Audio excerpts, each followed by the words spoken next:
Good morning student, मैं हूं शाद खान और आज हमें पढ़ना है BA सेकेंड ईयर विषय इतिहास। तो जो हमारा इतिहास है आज इसमें हमें पढ़ना है विषय सूची को जानना है, ठीक है, कि हमें क्या क्या पढ़ना है और क्या क्या हमें जो है पढ़ने को मिलेगा BA सेकेंड ईयर में। तो सबसे पहले हम आप लोगों को बता दें BA सेकेंड ईयर में हमारे 2 पेपर होते हैं, फर्स्ट पेपर और सेकंड पेपर।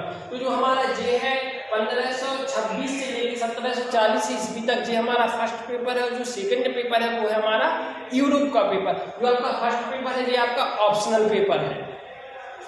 तो आइए हम सबसे पहले देखते हैं कि हमें क्या क्या पढ़ना है, क्या क्या जो है हमारा फर्स्ट पेपर में सिलेबस में दिया गया है। तो आइए सबसे पहले हम देखते हैं कि हमें पढ़ना है मध्यकालीन भारतीय इतिहास के स्रोत। तो स्रोत आप लोगों ने जो फर्स्ट ईयर में पढ़े थे स्रोत वैसे ही है। स्रोत 2 प्रकार के होते हैं, कौन कौन से होते हैं? साहित्यिक स्रोत और पुरातात्विक स्रोत। तो हमें 2 प्रकार के स्रोतों को पढ़ना है। साहित्यिक स्रोत क्या है, पुरातात्विक स्रोत क्या है? तो पुरातात्विक स्रोत जैसे कि पुरानी वस्तुएं, जैसे कि इमारत है, सिक्के हैं, तामपत्र है, भवन है, ताजमहल है, दिल्ली की कुतुब मीनार है, कुतुबुल इस्लाम मस्जिद है। तो विभिन्न प्रकार की इमारतों को, विभिन्न प्रकार के सिक्कों को हम जो है पुरातात्विक स्रोत के अंतर्गत लाते हैं। और जो हमारा साहित्यिक स्रोत है, साहित्यिक स्रोत में विभिन्न प्रकार की पुस्तकों की रचना हुई जो कि बादशाह के शासनकाल में हुई, ठीक।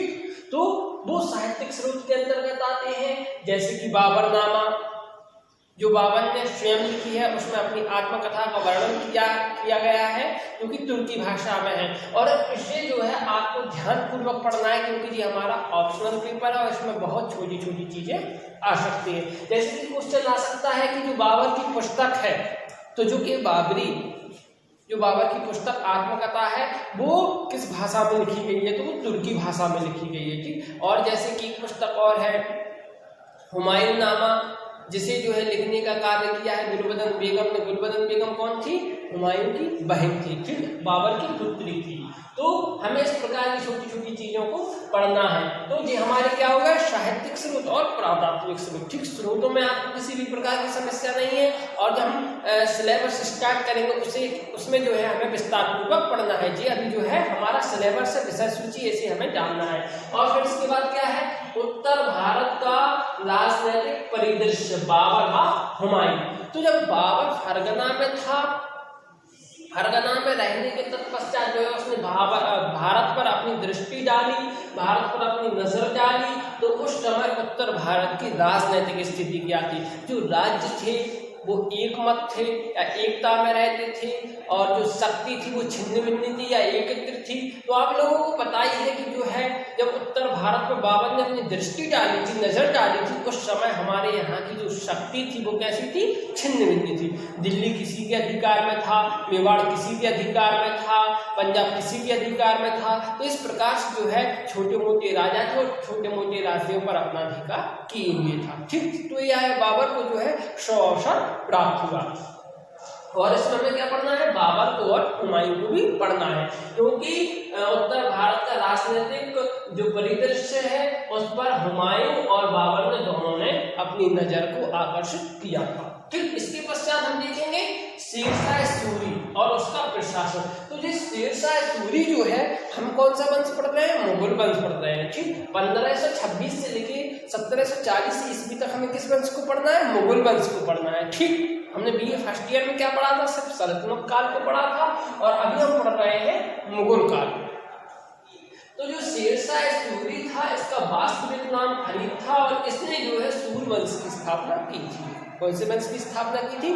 सूर वंश की स्थापना की थी और थोड़े से समय के लिए आ गया था, ठीक। तो इसने जो है वास्तविक शासन किया था 1539 से लेके 1545 ईस्वी तक, ठीक है। 1545 में जो है इसकी मृत्यु हो गई थी। मृत्यु हो जाने के तत्पश्चात छोटा मोटा शासन और चला और 1556 ईस्वी में पूर्ण रूप से सूर वंश का विनाश हो गया, अंत हो गया और इसके पश्चात मुगल वंश की पुनः स्थापना हो गई, ठीक। और इसका प्रशासन जो है वो मुगल काल में अत्यधिक महत्वपूर्ण है। अत्यधिक तो जो है इसने सही तौर तरीके से प्रशासन को चलाने का कार्य किया था।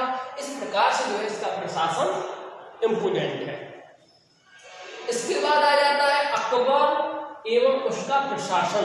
तो आप लोगों ने अकबर का नाम सुना ही है। अकबर को जो है विभिन्न प्रकार की उपाधि दी गई हैं, इसे महान सम्राट के नाम से भी जाना जाता है। और इसका प्रशासन भी जो है शेरशाह सूरी जैसा ही है। और जो है इतिहासकारों ने कहा है कि जो शेरशाह सूरी का जो अनुयायी था वो कौन था?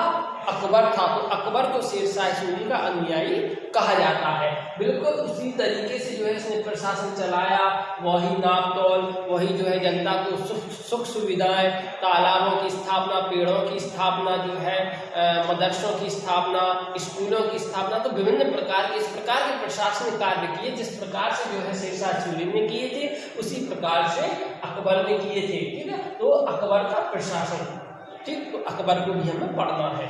इसके बाद आ जाता है जहांगीर और नूरजहां। तो नूरजहां कौन थी और जहांगीर कौन है? तो जहांगीर जो है अकबर का पुत्र था। कौन था जहांगीर? अकबर का पुत्र था। इसका वास्तविक नाम क्या था? सलीम था। और आइए नूरजहां, तो नूरजहां का जो है जहांगीर के जीवन में वास्तविक प्रभाव पड़ता है। नूरजहां का वास्तविक नाम क्या था? महरुन्निसा था। और जहांगीर महरुन्निसा से अधिक स्नेह किया करता था। इस प्रकार से जब जहांगीर का विवाह महरुन्निसा से 1611 ईस्वी में हो जाता है, तो हो जाने के तत्पश्चात जहांगीर अपना सारा साम्राज्य नूरजहां को दे देता है। वास्तविक जो है उसे सुल्ताना बना देता है। ठीक, और जहांगीर सिर्फ नाम मात्र का शासक रहता है। जहांगीर कहता भी है कि मुझे अपने जीवन में सिर्फ पाव भर शराब और आधा सेर मांस की आवश्यकता है और मुझे प्रशासन से किसी भी प्रकार की आवश्यकता नहीं है। और जो झरों का दर्शन भी जो दिया करते थे बादशाह, तो वो नूरजहां दिया करती थी, ना कि जहांगीर। आइए हम देखते हैं शाहजहां। तो शाहजहां जो था वो जहांगीर का पुत्र था और शाहजहां का शासन भी जो है अधिक से अधिक महत्वपूर्ण रहा है। शाहजहां के शासनकाल को हम स्वर्णयुग के नाम से भी जानते हैं। स्वर्णयुग के नाम से क्यों जानते हैं? उसकी वजह यह है कि जो है इसके शासनकाल में अच्छी अच्छी इमारतों को स्थापित किया गया, जैसे कि आप लोगों ने ताजमहल का नाम सुना होगा, दिल्ली में जो स्थापित किला है उसका भी नाम सुना होगा, और भी अन्य इमारतों को जो है इसने स्थापित किया। और इसके शासनकाल में जो है कम से कम युद्ध भी हुए। इस प्रकार से हम इसके शासनकाल को स्वर्णयुग के नाम से जानते हैं। इसका शासन 1627 से लेकर 1658 ईस्वी तक रहा। ठीक, आइए हम देखते हैं औरंगजेब को। तो औरंगजेब जो था वो शाहजहां का पुत्र था। औरंगजेब को हम जिद्दी भी कहते हैं, क्योंकि जो इसने ठान लिया वो उसे करना है। और औरंगजेब ऐसा शासक है जिसने ना तो कभी मुसलमानों का सहयोग किया है ना ही हिंदुओं का सहयोग किया है। यह सुल्तान जो है मुसलमानों से भी घृणा करता था। कौन से मुसलमानों से?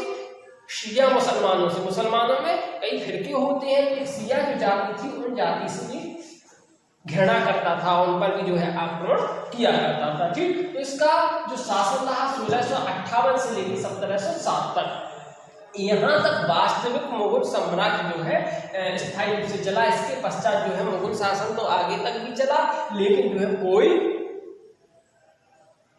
ताकतवर शासक नहीं हुआ। आइए हम देखते हैं अगला, मराठों का उपकर, शिवाजी की विजय और उनका प्रशासन। तो यहाँ से जो है मराठों का उत्कर्ष होता है, जैसे कि शिवाजी जो है एक महत्वपूर्ण शासक रहे हैं। उनकी जो विजय थी वो भी एक महत्वपूर्ण शासक थी, जो गौरल्य पद्धति अपना के जो है आसानी से विजय कर लिया करते थे। और इसके अलावा जो है उनका प्रशासन, जैसे कि हमने अकबर का प्रशासन बताया और शेरशाह सूरी का प्रशासन बताया, इसी तरीके से जो है शिवाजी ने भी अपना प्रशासन चलाने का कार्य किया था। ठीक, अगला है इसके पश्चात उत्तराधिकार का युद्ध, नए राज्यों का उदय और मुगल साम्राज्य का पतन। तो यहां से क्या हुआ करता था आप लोगों को पता ही है। जिस तरीके से हम आज लड़ते झगड़ते हैं साम्राज्य के लिए या घर परिवार के लिए, उसी तरीके से जो है पहले भी युद्ध हुआ करते थे। तो जो है जो मुगल वंश के जो राजकुमार थे वो आपस में लड़ते झगड़ते रहते थे और जो है एक दूसरे का कत्ल कर दिया करते थे। इस प्रकार से जो है उत्तराधिकार का युद्ध हुआ करता था। उत्तराधिकार यानी कि गद्दी के प्रति जो है युद्ध हुआ करता था। तो जब गद्दी के प्रति जब आपस में दो भाई लड़ेंगे तो अगले जो राज्य हुआ करते, तो अगले जो राजा थे वो इन दोनों का युद्ध करा के और जो है अपने राज्यों का जो है स्थायी रूप से नवीनीकरण कर लिया करते थे। ठीक, इस प्रकार से मुगल साम्राज्य का क्या हुआ, पतन हुआ। जब आपस में लड़ेंगे झगड़ेंगे जो है तो निश्चय है कि जो उनका पतन होगा, उनकी शक्ति कैसी होगी, क्षीण होगी, कम होगी। ठीक, इसके बाद आ जाते हैं नादिर शाह एवं अहमद शाह अब्दाली का आक्रमण। तो नादिर शाह का जो जन्म हुआ था वो फरगना में हुआ था। ठीक, नादिर शाह ने जो है बचपन में विभिन्न प्रकार की विपत्तियों को सहा है, जैसे कि हुमायूं ने सहा है। हुमायूं ने जो है दर दर की ठोकरें खाई है, लेकिन उससे भी ज्यादा जो है नादिर शाह ने ठोकरें खाई है। नादिर शाह का जो पिता था इमाम कुली, इसकी आर्थिक स्थिति कैसी थी, अत्यधिक कमजोर थी। तो नादिर शाह का पिता इमाम कुली जो है भेड़ बकरी की जो है खालों की टोपियां बना के और जो है विभिन्न प्रकार के वस्त्रों को तैयार करके जो है उन्हें बेच के और अपने परिवार का भरण पोषण किया करता था। इस प्रकार से जो है अपना शासन चलाया करता था। ठीक, अगला है मुगल प्रशासन एवं संस्थाएं। तो यहाँ से जो है मुगल प्रशासन और संस्थान, तो हमें फिर पढ़ना है मुगल प्रशासन। मुगलों का जो प्रशासन था, शासन था, किस तौर तरीके से चलता था। इनके शासन काल में, इनके प्रशासन काल में जो है जनता सुख रहती थी। कौन कौन सी सुख सुविधाएं जनता को दिया करते थे, अनाथ आश्रम थे, अस्पतालें थी, विभिन्न प्रकार की जो है और भी सुख सुविधाएं जो है लोगों तक पहुंचाने का कार्य किया है। और लास्ट में जो है हमें पढ़ना है मुगल काल में शिक्षा, साहित्य, कला और संस्थाएं। तो मुगल काल में किस प्रकार की शिक्षा थी और किस प्रकार की जो है कलाओं को स्थापित किया गया। जैसी कला है, जैसे कि हमने आप लोगों को बताया कि विभिन्न प्रकार की इमारतें स्थापित करना वही जो है कला है। और भी जैसे कि जहांगीर है, तो जहांगीर जो है आपका अत्यधिक कला प्रेमी था और यह जो है प्राकृतिक कला से अत्यधिक स्नेह किया करता था। प्राकृतिक कला वह कला कहलाती है जैसे कि पेड़ पत्ती, पशु पक्षियों को बनवाना, पहाड़ का दृश्य दर्शाना। तो जो है यह दीवारों पर विभिन्न प्रकार की प्राकृतिक कलाओं को जो है अंकित किया करता था। तो साहित्यिक कला और स्थापत्य, ठीक है, और वह कलाएं जो स्थापित की जाती हैं जैसे कि मूर्ति, भवन, स्तूप, ब्रिज, ठीक है, तो विभिन्न प्रकार की स्थापत्य कलाओं को भी इसने स्थापित किया। अब आप लोगों को इस सिलेबस में अगर कहीं भी दिक्कत हो, किसी भी प्रकार की समस्या हो, तो जो है हमें कॉल करके भी आप लोग पूछ सकते हैं। इसमें जहां भी आपको समस्याएं हो वो हमसे पूछ सकते हैं। ठीक, जो हमारा बीए सेकेंड ईयर का फर्स्ट पेपर का सिलेबस है, कल हम आप लोगों को बताएंगे कि ये सेकेंड ईयर का सेकेंड का सिलेबस, और फिर इसके पश्चात हमारा